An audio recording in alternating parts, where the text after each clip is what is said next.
Now the bald patch is not there anymore. बालों की thinning, hair fall के cases में ये सारी टिप्स जो है आपके सबसे ज्यादा काम आने वाली। लेकिन इतना डिफरेंस आया कैसे मेरे बाल? Please subscribe to my channel. I'm sure you will love it here. 5 hair care tips जो आपके हेयर रीग्रो जर्नी में मदद करेगी। मैंने रीग्रोथ स्पेसिफिकली इसलिए बोला क्योंकि बालों की थिनिंग, हेयर फॉल के केसेस में ये सारी टिप्स जो है आपके सबसे ज्यादा काम आने वाली है। So first thing is castor oil. ये जो आप मेरी पिक्चर देख रहे हैं ना, ये रियल है और ये मेरे अब के बाल है। लेकिन इतना डिफरेंस आया कैसे मेरे बालों में? उसका एक ही जवाब है, cold press castor oil.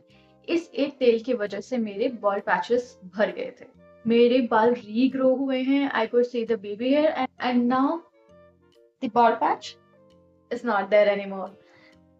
Castor oil मैंने कोकोनट ऑयल में, किसी कोई भी कोकोनट ऑयल या फिर ऑलिव ऑयल आप यूज कर सकते हो, क्योंकि कैस्टर ऑयल की कंसिस्टेंसी थिक होती है और उसको डाइल्यूट करने के लिए आपको ऑयल, किसी भी और ऑयल की जरूरत पड़ेगी। आप कोई भी कैरियर ऑयल यूज कर सकते हो, olive oil, almond oil, coconut oil, जो भी आपका फेवरेट है आप वो यूज कर सकते हो। उसको रेगुलरली लगाइए and make sure have patience and do it consistently. Consistency is something जो कि आपको हेल्प करेगी over the period of time. ये जो मेरा बॉल्ड पैच था ना, ये 2 साल पहले की बात है, ठीक है। उसके तो मुझे यहाँ तक पहुंचने के लिए 2 साल लगे हैं। इतने ये सब बाल जो आप मुझे अभी देख रहे हो, इसमें मुझे 2 साल लगे हैं इस पूरी जर्नी में। लेकिन कैस्ट्रोल मैंने पूरा 2 साल नहीं लगाया था, मैंने करीब 6 महीना लगाया था and it worked fine for me. Next tip is rosemary water. इतनी सारी जो वीडियोस बन रहे हैं ना रोजमेरी वाटर पे, वो बिल्कुल सच है, क्योंकि मैंने खुद से ट्राई किया है, इसलिए मैं बता सकती हूँ। मेरा रोजमेरी वाटर बनाने का जो हैक है या तरीका है वो बहुत सिंपल है। मैं रोजमेरी की पत्तियां लेती हूँ, ड्राई लीव्स, अमेजोन पे आपको मिल जाएगी आराम से, जिसके भी रिव्यूज अच्छे हो उसका पैकेट मंगा लीजिए। उसके साथ मैं मेथी दाना और कलौंजी सीड्स को भिगो के रखती हूँ, पहले पूरी रात भिगा के रखती हूँ, ठीक है। पतीले भर पानी में, करीब आधा पतीला पानी ले लीजिए, उतना काफी होता है, बड़ा पतीला, ठीक है। मैं पूरी रात भिगो के रखती हूँ। उसके बाद अगले दिन सुबह में उसे उबालती हूँ। आई मेक श्योर कि उबालने के टाइम पे वो पानी बिल्कुल आधा हो जाए, जितना लेके चले थे आप पानी, उसका बिल्कुल आधा हो जाए। उसके बाद मैं उसको छोड़ देती हूँ, ठीक है। उसके बाद भी मैं ऐसे नहीं तुरंत मैं उसको छान के निकाल रही हूँ, नहीं, उसके बाद मैं उसे छोड़ देती हूँ ठंडा हो जाए।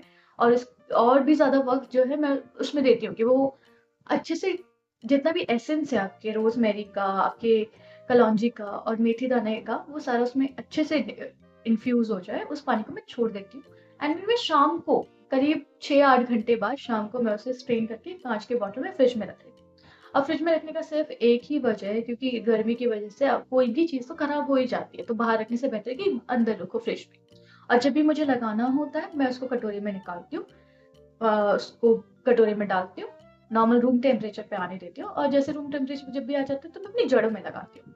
एक चीज जो आपको यहाँ पे याद रखने की है कि वो पानी लगाने के बाद ना आपके बाल थोड़े सख्त से हो जाएंगे, ऐसे क्योंकि आप इतनी सारी इन्फ्यूज चीजें लगा रही हो, ठीक है, तो आपके बाल नॉर्मल तो रहेंगे नहीं, ठीक है। तो वो थोड़े से सख्त से हो जाते हैं, थोड़ा सा खुरखुरापन लगेगा आपको। तो अगर आप घर में रह रहे हो तो ठीक है, कोई प्रॉब्लम नहीं है। लेकिन अगर आपको बाहर जाना है तो आपको शैम्पू करना पड़ेगा उसके case. But that would be okay, right? अगर आपको हेयर ग्रोथ चाहिए, हेयर थिनिंग से बचना है, हेयर फॉल को कम करना है, तो ये रेमेडी सबसे ज्यादा आपके काम आने वाली है, उतना तो आप कर ही सकते हो। Next is this particular hair growth serum. इसने मुझे बहुत हेल्प किया। ये एक हेयर ग्रोथ सीरम है जो मैंने ट्राई किया and this work for me. मैंने ये काफी सारे रिव्यूज वीडियो देखे थे, उसके बाद मंगाया था। But this is good, this one is actually good. मुझे बहुत सारे छोटे छोटे हेयर ग्रोथ देखने को मिली है। ये अगर आप यहाँ पे बाल देख रहे हो, ये देख रहे हो छोटे बाल, यहाँ पे भी और बाकी भी जगह पे जहाँ पे मुझे लग रहा था कि बाल कम हो रहे हैं, मैंने वहां पे इसे यूटिलाइज किया है। This is my second bottle and I could see the difference, I could see the regrowth. And उसकी वजह से इवेंचुअली मेरी हेयर थिनिंग कम हुई है, क्योंकि आप ये जितना भी आप भी बाल देख रहे हो ना अभी, ये काफी है अभी ना। लेकिन पहले क्या हुआ था, इसका बिल्कुल ही एकदम डेंसिटी कम हो गई थी। अभी भी ऐसा नहीं है कि मेरा बिल्कुल बाल नहीं टूटते, मेरे को ऑब्वियसली एक आध बाल तो कहीं ना कहीं दिख ही जाते। और बिल्कुल बचपन वाले बाल नहीं हो गए मेरे, तब तो काफी हैवी चोटी बनती थी, अब उतना नहीं है। But it's better than before. अभी ये मेरा सेकेंड ही बॉटल है। I think I will use more of it जितना हो पाएगा। बाकी I rely on natural remedies more. मैं केमिकल्स को ज्यादा मैं प्रेफर नहीं करती।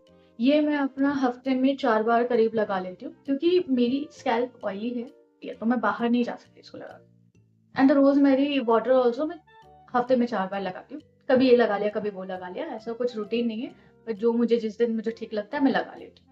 नेक्स्ट स्टेप इज़ मेरा हेयर ग्रोथ ऑयल। अपना जो पैराशूट का कोकोनट ऑयल आता है, उसके अंदर प्याज़, मेथी दाना, कड़ी पत्ता, आंवला, जो मुझे मिल जाए ना, अच्छी चीज़ें जितनी भी होती हैं, वो जो मुझे घर में रखा हुआ मिल जाता है, मैं वो सब डाल के उसको अच्छे से चलाती हूँ, बहुत अच्छे से उसको उबालती हूँ, तब तक जब तक वो प्याज़ बिल्कुल जल ना जाए। ठीक है? प्याज़ इज़ समथिंग वो ज़रूर मैं यूज़ करती हूँ अपने ऑयल में। उसको अच्छे से मैंने जला लेती हूँ और उसके बाद उसे छोड़ देती हूँ। छोड़ दिया, रात भर छोड़ दिया, और रात भर छोड़ने के बाद अगले दिन उसको छान के यूज़ कर लेते हैं। एक चीज़ जो यहाँ पे ध्यान देने वाली है कि बहुत ज़्यादा प्याज़ मत यूज़ कर लीजिएगा, क्योंकि अगर बहुत प्याज़ होगी ना तो वो सारे ऑयल को पी लेती है। तो और उसकी वजह से आपका ऑयल की क्वांटिटी आपको लगेगा शायद कि कम हो गई है बहुत। सो उतना नहीं, एक प्याज़ जो है आप लंबा-लंबा बारीक काट लीजिए, ठीक है? और उसको अच्छे से उस ऑयल में चलाइए। अच्छे से उसको गरम कीजिए ऑयल को और उसके अंदर चलाइए तब तक जब तक वो प्याज़ बिल्कुल जल ना जाए। ठीक है? जैसे ही प्याज़ एकदम जल जाएगी ना, तो क्या होगा कि उसके अंदर ऑयल को सोक करने की कैपेसिटी बचेगी ही नहीं। तो आपका ऑयल वापस आपकी कढ़ाई या जिसमें भी आप बना रहे हैं, उसी के अंदर वापस चला जाएगा। और वो ऑयल मुझे कई महीनों तक चल जाता है, क्योंकि मैं ऑयल बहुत ज़्यादा नहीं करती, मतलब हफ्ते में 1 बार करती हूँ, उतना काफ़ी होता है। उतने से मेरे बाल जो है ठीक-ठाक ही रहते हैं। लेकिन इन सबसे ज़्यादा इम्पोर्टेंट जो टिप है वो है कि आपकी बॉडी के अंदर कोई डेफिशिएंसीज़ तो नहीं है। मेक श्योर आपका एचबी काउंट सही हो। दूसरा, आपकी बी12 लेवल्स अच्छे होने चाहिए। नीचे विटामिन डी भी अच्छा होना चाहिए।